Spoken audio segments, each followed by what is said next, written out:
you said earlier, my guest host this morning is Superintendent Cromwell Henry, and who represents the police force on the National COVID-19 Task Force. We are to discuss the new SRNOs that we are now under and the state of emergency. There is much to clarify.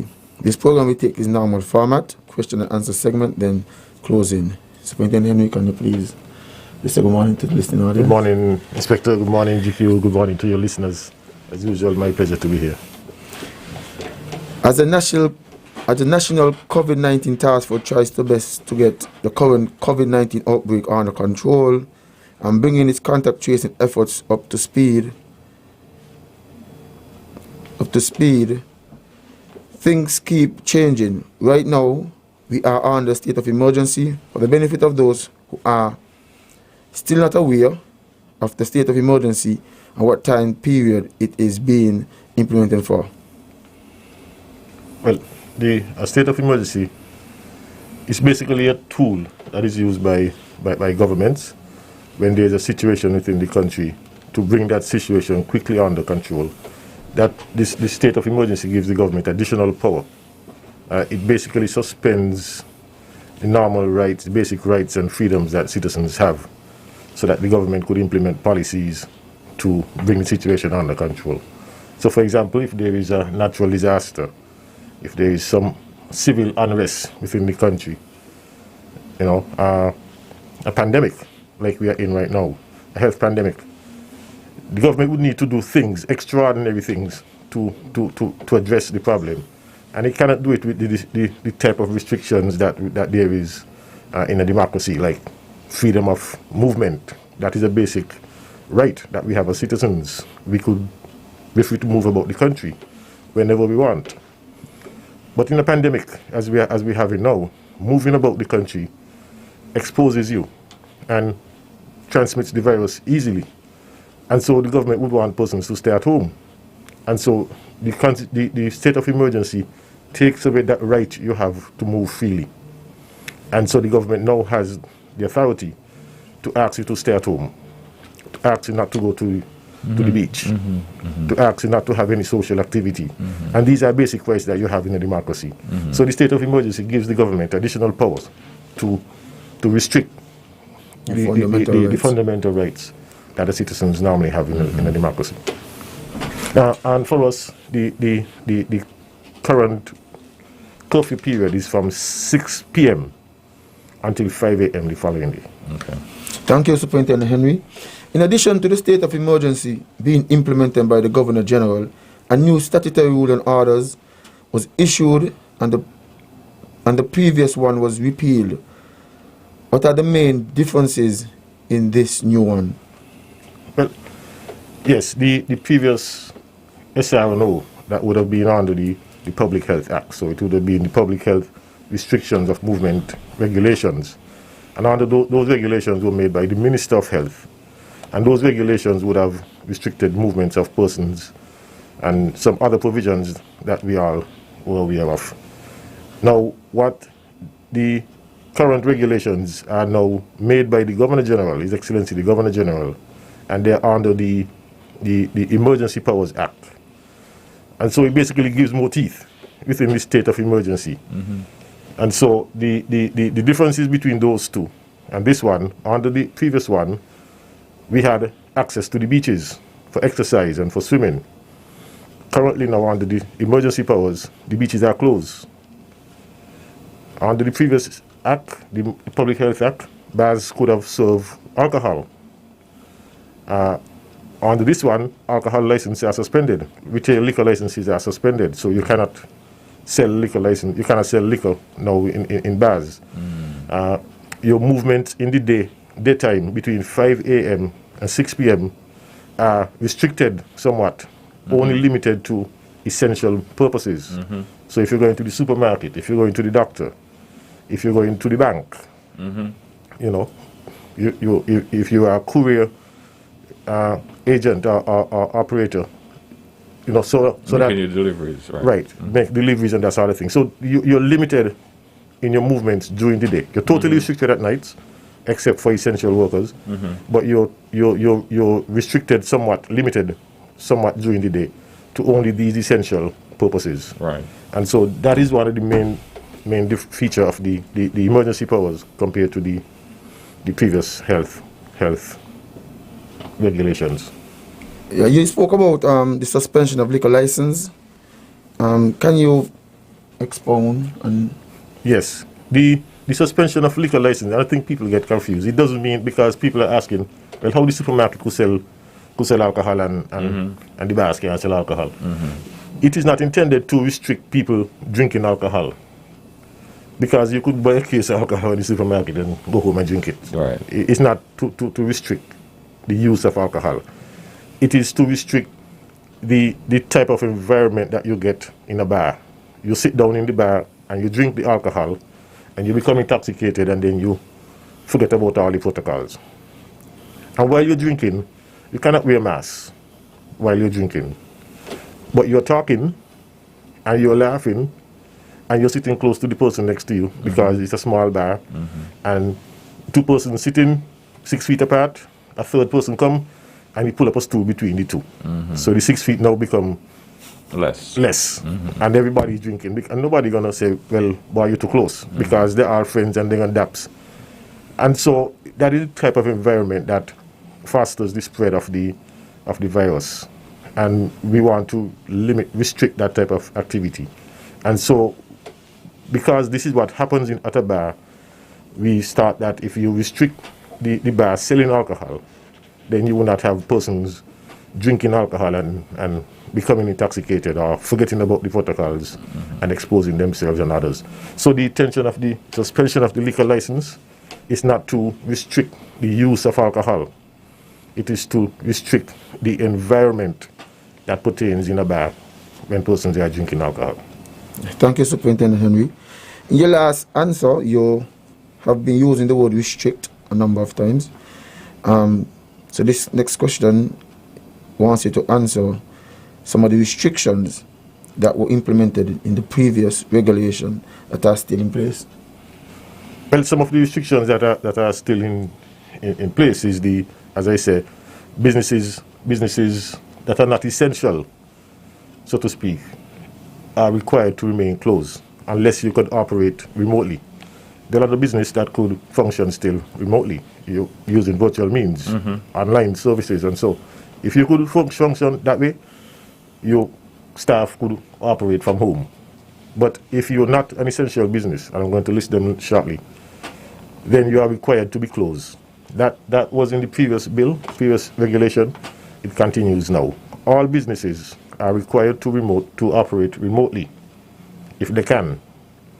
And if you cannot operate remotely, you shall close, except for certain businesses. So businesses like supermarkets, those are essential food.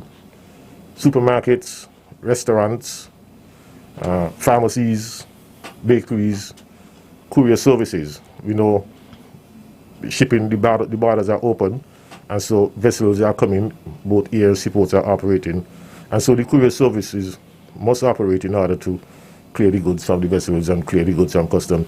So they could operate and have delivery services to their clients. So quarantine sites, hotels that are approved as quarantine sites, those hotels could continue to operate. Taxis that are approved as COVID-19 certified taxis, those could continue to operate. The ferries that are certified as COVID-19 could operate. Buses, if we have the supermarkets open and the bakeries open, then it means that people could go to the supermarket, and so the buses are allowed to operate to take persons to these essential services. So these limited number of companies are allowed to operate. Of course, the regulation also gives the Commissioner of Police some discretion to add businesses to that list. So if you think you have a need that is essential to the public, you make an application to the Commissioner and he would consider it. And if he agrees with you, then he can approve your business to operate in a limited way, though, to allow you to carry on the services to the public. You spoke of essential services. Can you know, you don't have it?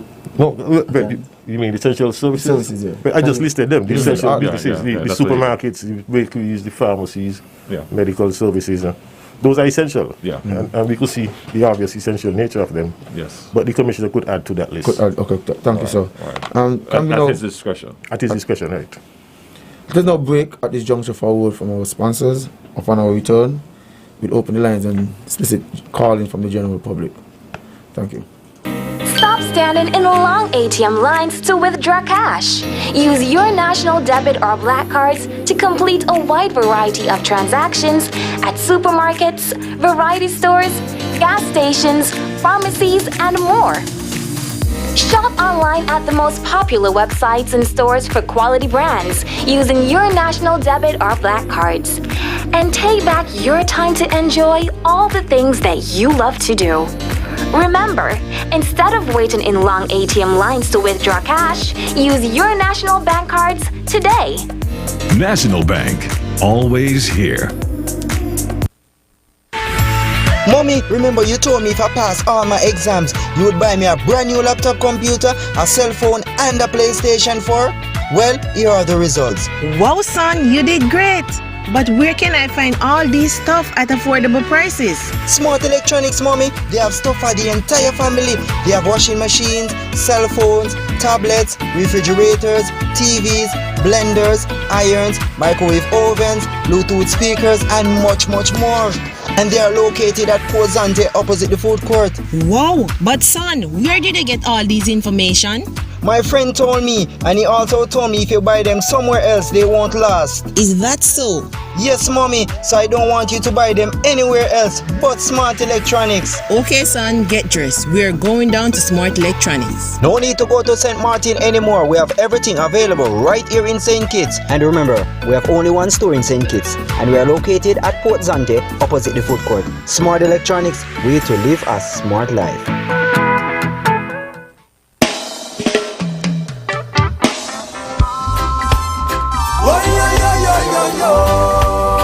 Okay, welcome back to Policing with You. And before I hand over the show to Inspector Edwards, I just want to let the people know that the program this morning is coming to your compliments, National Bank.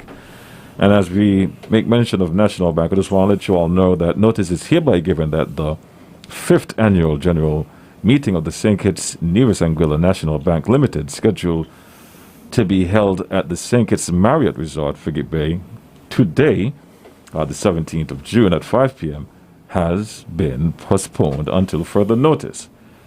This postponement is due to the recently announced restrictions on movement and gatherings declared by the public health authorities in the Federation of St. Christopher and Nevis, as the Federation continues to combat the COVID-19 global pandemic. Over to you, Inspector. Thank you. Are there any callers in the queue as yet? Yes, we do. We do. Superintendent, can you put on your headphones so we can entertain these calls? Sure. And let's take our first call for the morning. Hi, you're live. Good morning. I don't want to, you ought to get it wrong. I appreciate everything the police is trying to do, and they are trying to do to keep people safe. What I don't appreciate is the target of certain restriction. For instance, yesterday there were some restrictions on liquor license, all liquor license revoke, all liquor license. It seemed to me there is some liquor license without, like, restrictions. Meaning, like, for instance, I drive past by the brewery this morning. The brewery was selling drinks. They were selling liquor. They was retaining liquor still.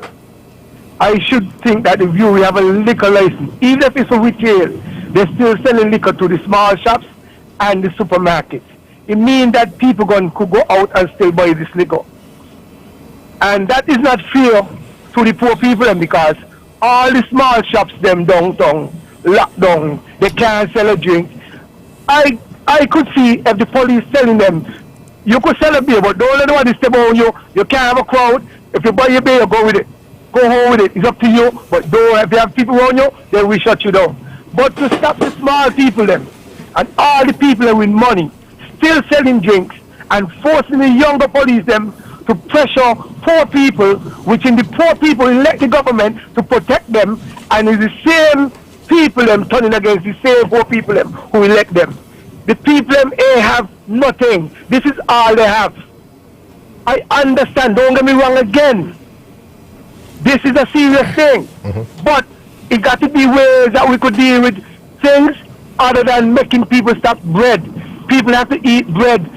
It's been 2 years now and nobody knows some of us surviving because the government decide that only people who pay into Social Security to get some from it. When Social Security started over 50-something years ago. And my grandfather and my great-grandfather pour into Social Security to make it what it is today. The government could take up $50 million, lend Christopher Harbour $100 million. Okay, Carla, I think we're going off track here. Could you stick? You raised a point earlier that I think is an important point about the liquor license that I would want to address. Now, I did say retail liquor licenses are suspended. If I did not say it previously, then that is what it is. Retail liquor license. But I know I said the supermarkets you could go to the supermarket and buy liquor by the bottle. But retail liquor licenses are suspended. The brewery do not sell retail liquor. You cannot go by the brewery and buy a beer. You have to buy a case of beer. So retail liquor licenses are suspended, and the intention is not to prevent people from drinking alcohol or drinking beer. The intention is to prevent persons from congregating at these establishments and consuming the alcohol. Because when you consume alcohol, what happens? Under the previous public health regulations, that was permitted. You could have gone to the bar and buy a beer. The only thing that you couldn't drink the beer at the bar. That was the requirements under that regulation. But what we find, you buy the beer and you go outside the door and you sit down around a domino table and you're drinking the beer there and playing domino. And that is what we do not want happening, because that creates an environment that facilitates the spread of the virus. And so we don't want persons congregating outside of a bar, buying beers or buying alcohol, drinking, and playing dominoes. So the restriction now totally prohibits you from selling liquor under these circumstances. But of course, you could go to the supermarket and you could buy a case of beer, or you could buy a bottle of alcohol, and you could go home and consume it. But you cannot sit down outside the bar, and you will not see this happening in a supermarket. You will not see persons at a supermarket drinking alcohol. You go to the supermarket and you buy and you go. Right. And that is what we want, rather than hanging out at the facility to drink. All right, before we take any more calls, I have a question here coming in via Facebook. And this person is asking, well, they're saying, good morning. If I want to visit my land where my home is being built, can I go and visit? I do not have any workers there. No. We have a shelter-in-place order in these new regulations. And shelter-in-place means that you only leave your residence for essential purposes. And the essential purposes are food, medicine, and banking services. Anything outside of that, unless it's authorized by the commissioner, you cannot attend to. Well, we allow farmers and fishers, they can apply their trade as well. But outside of that, you cannot go to visit your land or to do anything else that is not essential. All right, and before we take the next call, I just want to let the public know who is viewing that my facial expression is not in disgust of the question. The screen is very small. Well, should I say the message on the screen is very small. That is coming up via Facebook. If you want, you can use the YouTube link, and I can see your questions very clearly via YouTube. If you do send a Facebook message and you see me squinting or look like I'm disgusted, I'm not disgusted. I'm trying to make out what's on the screen. Okay. Let's go back to the phone line and let's take our next call. Good morning. You are live. Hello, good morning. Yes, good information sharing to the general public. But one of the things that I was looking at when I read the statutory order is that I mean, I know there's more cases in St. Kitts than what is in Nevis, and in terms of the use of the beach, I mean, Nevis has access to the beach, but St. Kitts doesn't have access to the beach. Could you just expound on that a bit? I mean, I know there probably might have been some variables, but I mean, outside the numbers, could you explain like what other variables was used to determine that aspect? Okay. Thank you for your call. Thank you for your call, caller. Now, you will notice that the regulations are divided into 5 parts. The first part deals with the provisions for St. Kitts and Nevis. So the curfew, those things, those other things. The curfew in particular. Can't recall all the other items under that, but I will look it up. Those applies to St. Kitts and Nevis. Then there's a second part, part 2, that only applies to St. Kitts, St. Christopher.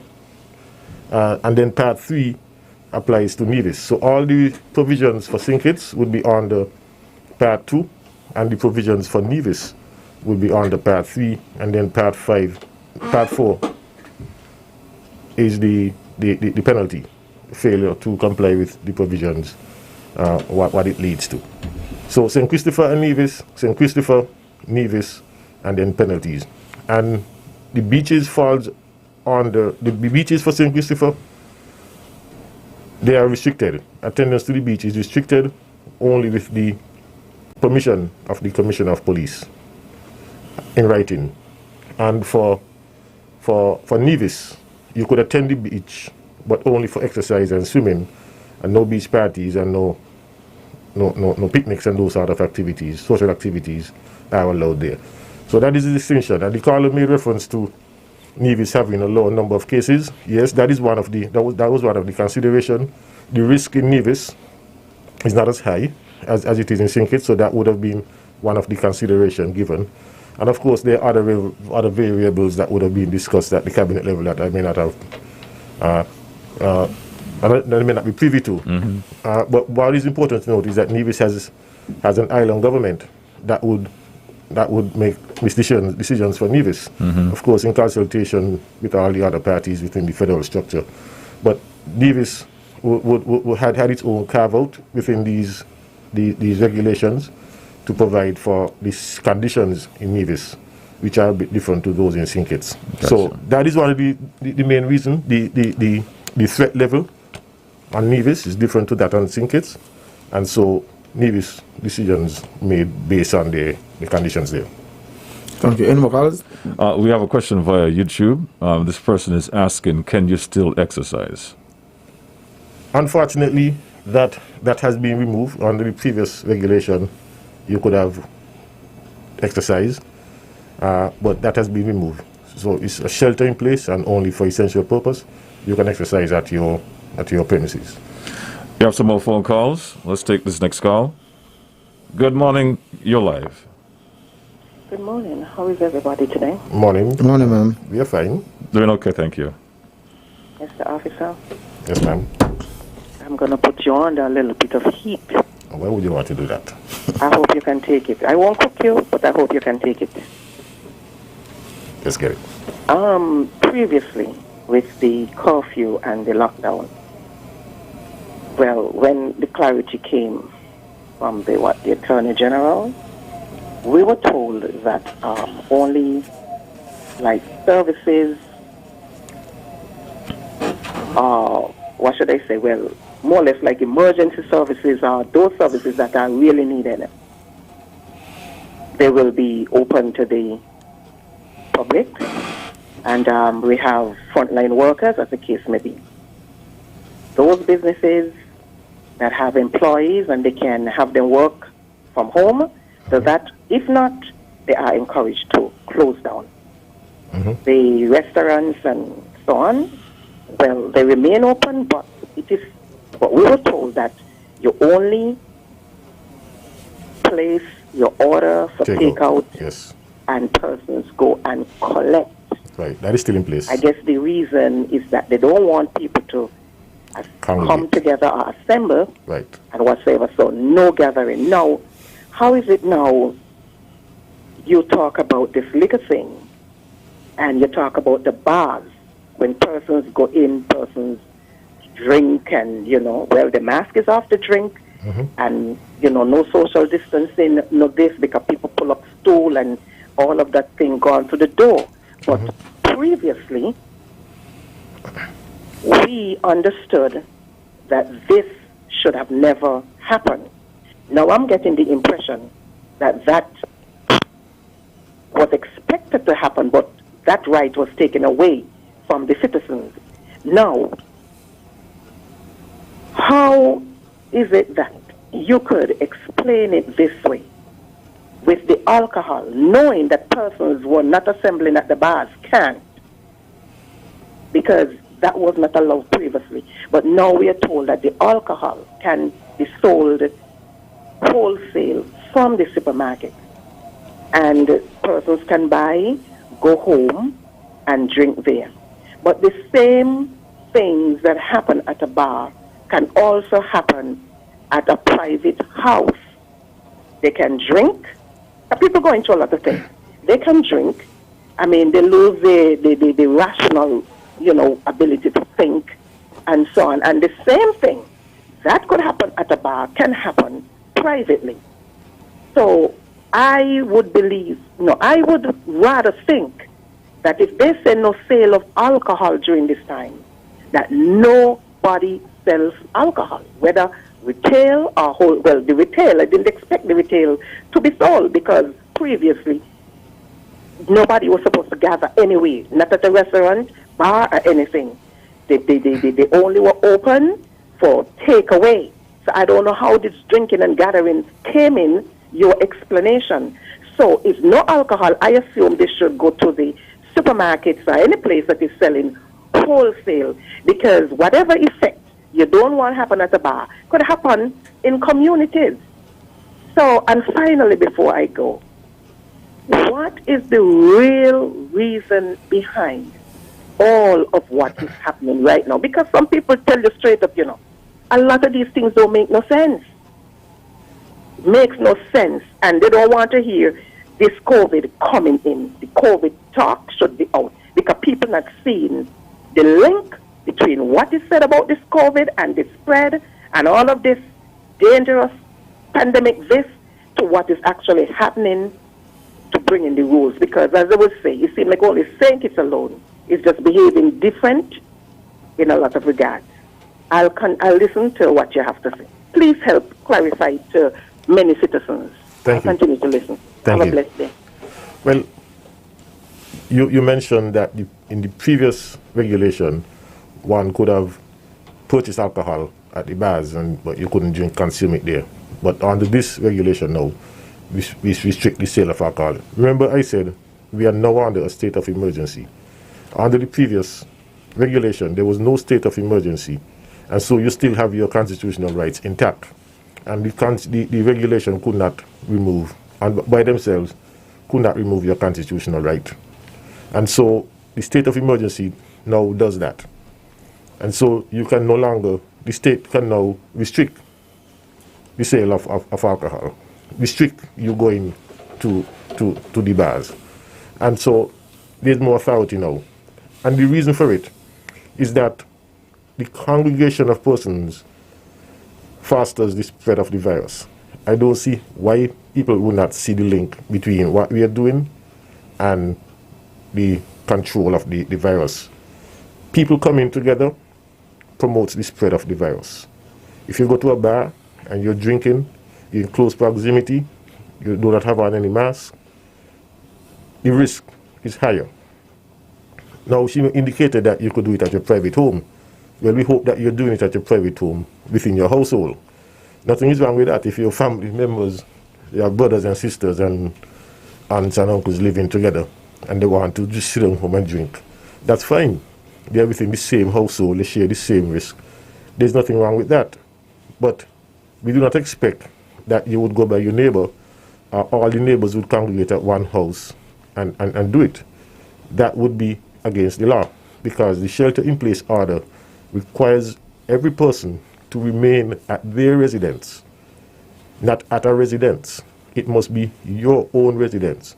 So if you live here, you cannot go by GQ's house to drink. You'll be violating the law.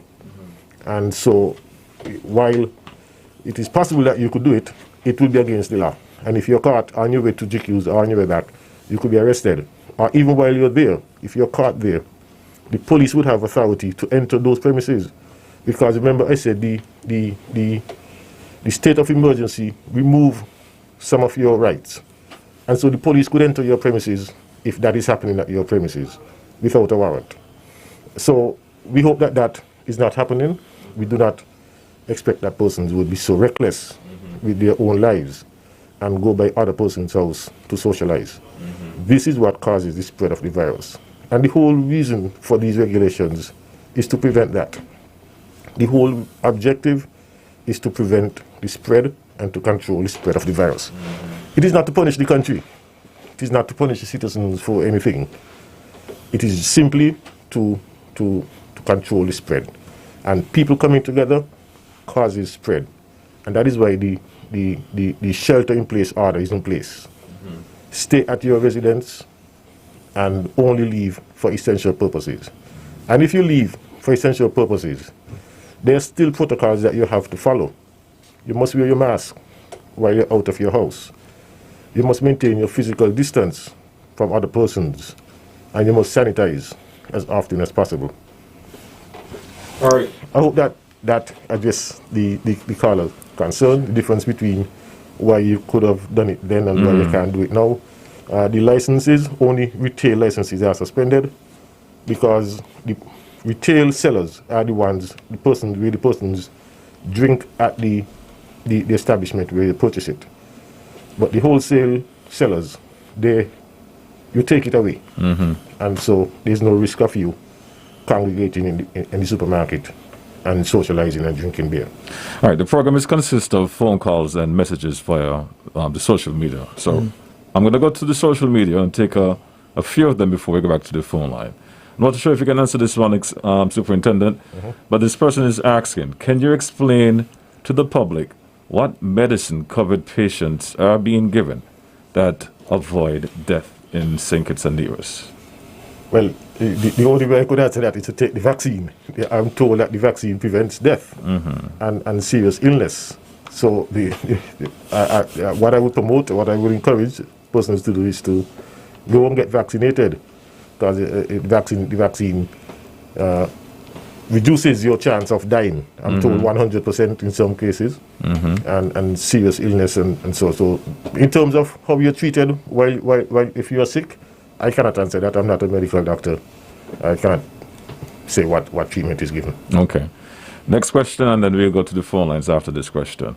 What's the rationale behind the closure behind tire repair shops? And they go on to say, how would buses and other essential workers get to their destination if their tires are damaged, etc., etc.? No, as I said before, the Commissioner of Police can grant permission for other establishments that were not listed to be open. So if a tire establishment make a case to the Commissioner and make an application, I'm certain that will be given favorable consideration. In fact, there's some tire repair places that were approved for operation, because you cannot have buses running and they can't get the tire repair. So that's a reasonable request. If you have a tire repair operation and you want to operate, apply to the Commissioner. Let's go back to the phone line. Good morning, you're live. Hey, yes, Culture, morning. Good morning, you and all the police there. Good morning, sir. Good morning, sir. Program now, these talk shows, we're supposed to make our input as sharp as possible. We don't need nobody to explain already what we're hearing every day from the task force. Just to ask one simple question. Now, I want to know if English is still a funny language. Yes, it is. It is? Yes. Okay, well, I could understand some of the question what some people have asked. Maybe they don't understand it well. Okay, well, I think we better change it from funny and getting it very understandable. Maybe. And I think we will have a better program. Anyway, good program. Keep going. No, the police not responsible for who drink their rum in the house. Correct. You could have your rum in your house from day one. If you want to drink your home, that is not the police business. Right. The police duty is to protect the public. Correct. Always the police know that when we drink alcohol, we sit down and we chat and we laugh and we open one another face. And that's where the COVID could spread. So that is the duty of the police, to protect the public. Thank you very much, gentlemen. Well, you said it. Okay. Yeah, man. You said it much better than I did, so there you go. All right, let's go back here. We have another question. This person is asking, again, I'm not sure if you can answer this, Superintendent. Can these experts explain how all the masks didn't prevent the contagion? I can't answer that. Yes. Right. Not an expert on masks. At least the question's been asked. Next person is asking, exercising on my bicycle, do I have to wear a mask? It is very difficult to breathe while riding. So is it allowed still? Well, remember I said that you really should exercise at your home. So if the bicycle is a stationary bicycle, then you don't have to wear your mask if you're at home and your stationary bicycle. But you should only leave your homes for essential purposes. I know you're going to say exercise is essential, but you do not have to leave your home to exercise. And so while exercise is essential, it can be done at home. So you really should not be out riding your bike. As it relates to exercise, this person is asking, well, I should say seeking clarification. Are you saying that they can't walk by themselves, as that is a form of exercising? No, you could only leave your homes for essential purpose. So the state of emergency is a bit more stringent than the public health regulations. And so it's a strict stay at home order, stay in place, shelter in place order. You only leave your home for approved essential purposes. Exercise is not one of those purposes. All right, let's go back to the phone line. Good morning, you are live. Hey, good morning. Yes, good morning. Good to hear your voice. But in due respect to somebody asking a question about going to check their property with a house bill, that I believe permission should be granted, because there are some die-hard fellows out there who believe in just taking up what they don't put down. And if you have a pallet of plywood there, like last time they had the shutdown, you see fellows moving with plywood going, and then these fellows they get by nothing. So at least once out of the day, a post should be allowed to check the property, because people stealing things from people, and the police and the can be here, there, and everywhere. So they should have a chance to go and check the property to see if the stuff is intact. So when you have the lockdown, people respect that. But for somebody to call and ask that question, at least they should get a permission in the day to go and check the property to see if everything is there and intact. Because we have too much thieves going around, and the police can't be there no way to see them. So that's my input. And I hope you all could look into that and help that person. Superintendent? Right, well, and that is reasonable, but the question did not give the impression that there is construction going on and they're going to check the materials. He said he's going to look at his land, and that is vague. Of course, if you have property and your property is at risk of being stolen or otherwise vandalized, and you have a concern for that, of course you could apply for permission to go and check your property, and I'm certain that will be reasonable enough to. I think they did say they got to check on their home. But the workers is there. The person said the workers is there. Oh, okay. Yeah. Well, of course, that expression, this question will be exercised in those circumstances. But we just need to know that whenever you're moving, you must move with permission. You cannot decide that because you think what you're going to do is worthy of being allowed to do. You just get up on your own and do it. You must have permission to move. I made some quick notes here. A couple questions came in via Facebook. As it relates to, again, they're not trying to be disrespectful, but they're asking, can someone go to a small bar? If someone in a small bar say sell X amount of beers, can they purchase the beers and leave? No, the liquor license is suspended, and you cannot sell beer without a license. So the liquor license is suspended. So I cannot sit here and say the license is suspended, but you could sell the beer. The two can't go. Well, the two must go together. Okay. So if you don't have the license, you can't sell the beer. You can't give permission to break the law. Right. Okay. But if you have a bar and you sell other drinks, and you sell snacks, those things, you could operate. You can sell your food, you can sell your snacks, you could sell your sodas and your juices. You could still operate. So we're not closing down your business. But if you only sell alcohol, then that you'll be affected. Okay. But if you sell other drinks and snacks, you could operate. But you must remember that it should only be for takeout. Okay. Persons cannot sit in your bar and have the snacks. Okay. One more question. We're going to go back to the phone line. This person is asking, how much people are allowed at funerals, at the church, and at the graveside? Right. Funerals and weddings are permitted, but very limited attendees. 10, the regulation says. Yes, it's a 10. As the maximum to be at these events. So funerals, both at the church and at the gravesite, should not exceed 10 persons. And I know that has caused some problem for some people, because the gentleman Carmen told me his father had 9 children. And so how would he have a funeral? All the children are alive, and you need 6 bearers. None of the children are bearers, and so it means right away you're going to exceed the 10. What should he do? And my answer to him is that I understand, but the whole object of this provision is to limit the number of persons. We do not want to restrict the funeral and say nobody attend the funeral, and so we want to limit the exposure, the number of persons that could possibly be exposed. If you have a funeral and 2 persons there, the funeral are positive, and 25 persons are in attendance, you have 25 persons who are exposed. Right.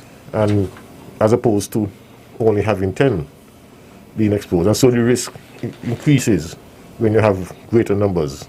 And so we want to keep the numbers as small as possible, despite the inconveniences it may cause. It's worth it if you're able to prevent any further spread of the virus. And I'm certain that you will not want your funeral to be labeled as a super spreader or your wedding. So we just want persons to understand the reasons and not just look at my father is dead and I want to go and see my father off. Look at what could happen after your father is buried if one of those persons who are in attendance happen to be positive. Let's go back to the phone line. We're going to take a few more calls before we wrap up the program this morning. All right, good morning. You're live. Hey, GQ. Good morning. Hey, good morning. Hey, Granny. Me know all up there on the panel, but I just want to say good morning to the general public. Good morning to all on the panel, out in space, everywhere. Yes, it's Granny. Yes, Granny. Yes, Granny. You know, I just listen a short piece, right? I like how Cromwell does speak, because you can't ask Cromwell about health and he's an officer. Right? I ain't gonna let him make no mistakes today. Right? What's going on now?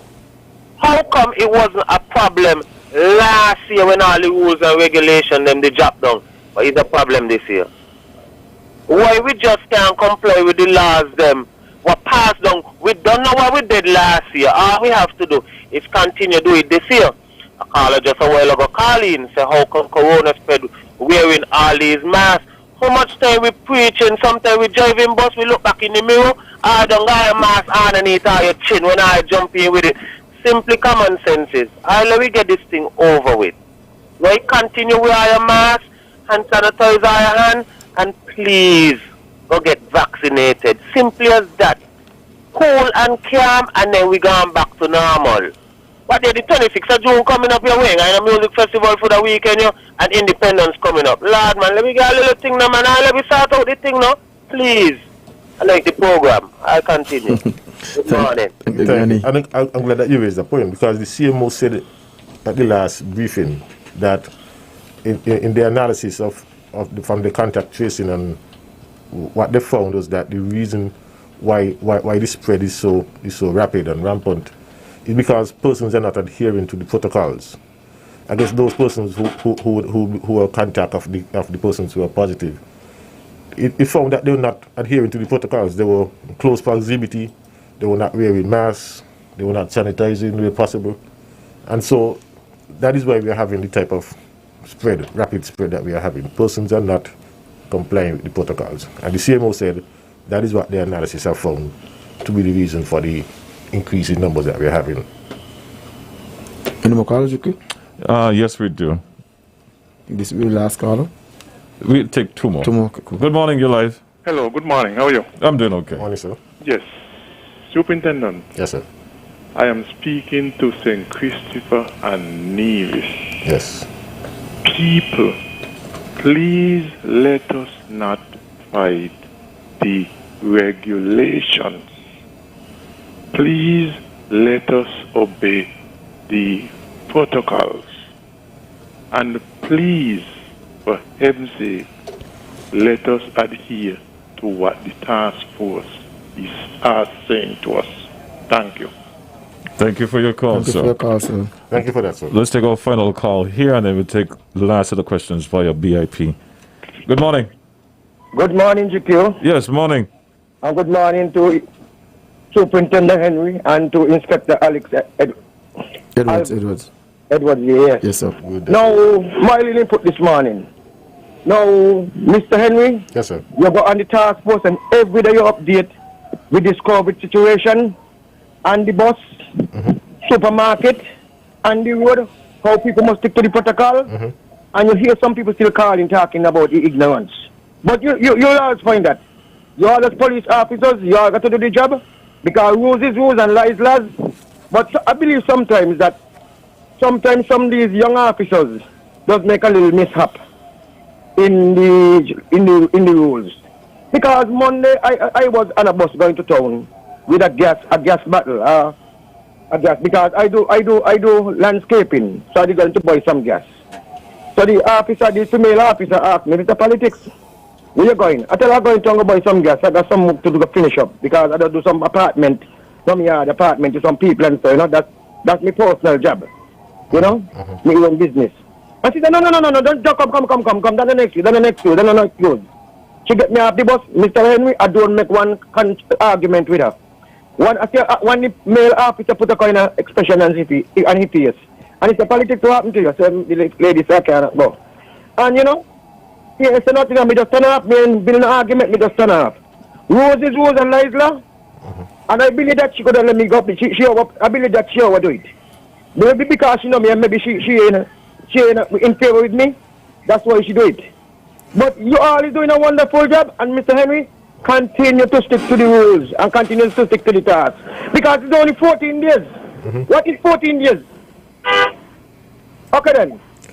Right. Thank you, Mr. Politics. And that's a good point. It's only for 14 days, but we must comply with the regulations for the 14 days. Because if we do not comply, if we violate and the police have to be running up and down to tell you go home, to go out the shop, don't go there, it's going to be longer than 14 days.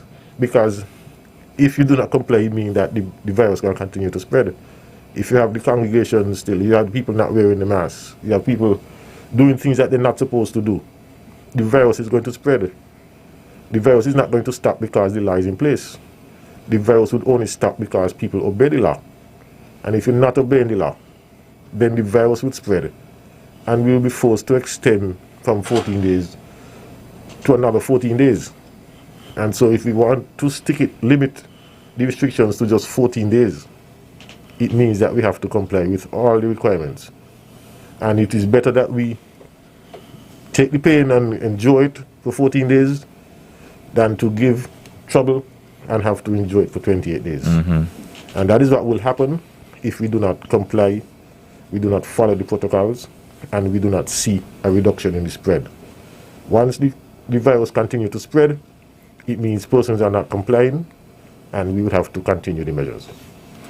Gentlemen, we'll have to wrap it up. I know I said we're going to take some more questions via BIP, but we have an interview coming up in just a few minutes, which will invite you to stick around and stay for that conversation. It's with Caribbean Center for Renewable Energy, and that's be coming up in the next 5 minutes. So, gentlemen, I want to thank you all for being here this morning and shedding some more light on what we can do and what we cannot do during the state of emergency. Your last word, sir. In closing. Yes, I just want to indicate that there is an avenue for persons to apply. I would have indicated that you could apply to the commissioner for certain privileges, like to go to other areas other than essential areas. If you want to go to the beach, if you want to do other things, you could apply to the commissioner. There's a website that makes the process easier for us.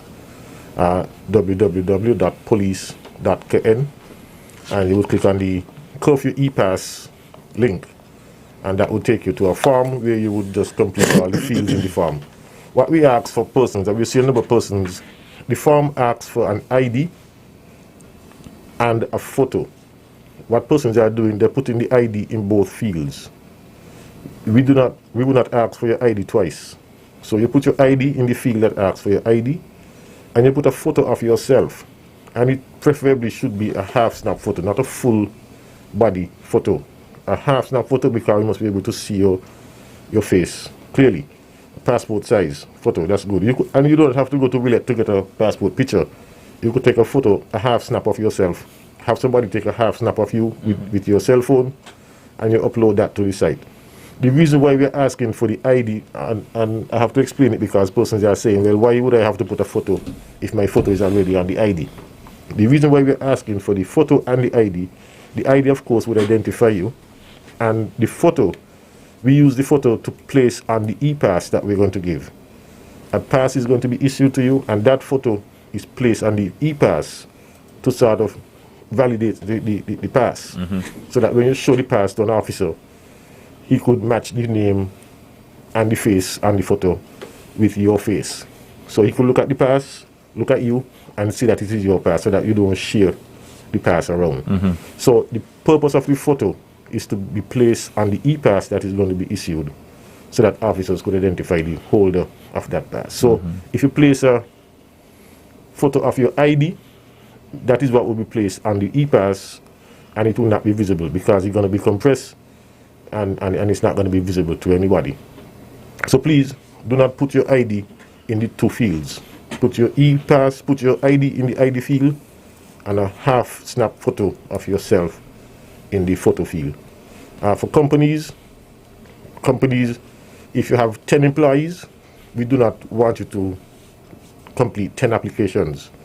You can do one application. Once you select the company option, it would give you an additional employee field, employee detail section, so that you could add all your employees in that field, in that section. So you could have one application with 100 employees, and that is easier for us to process as opposed to sending 100 applications. Right? We just have to look at one application, and we will see all the 100 employees. So remember those 2 points. For companies, put all your employees in one application, because we see a lot of companies sending multiple applications, and sometimes the same names are in all the applications. And put your photo in the photo field and your ID in the ID field.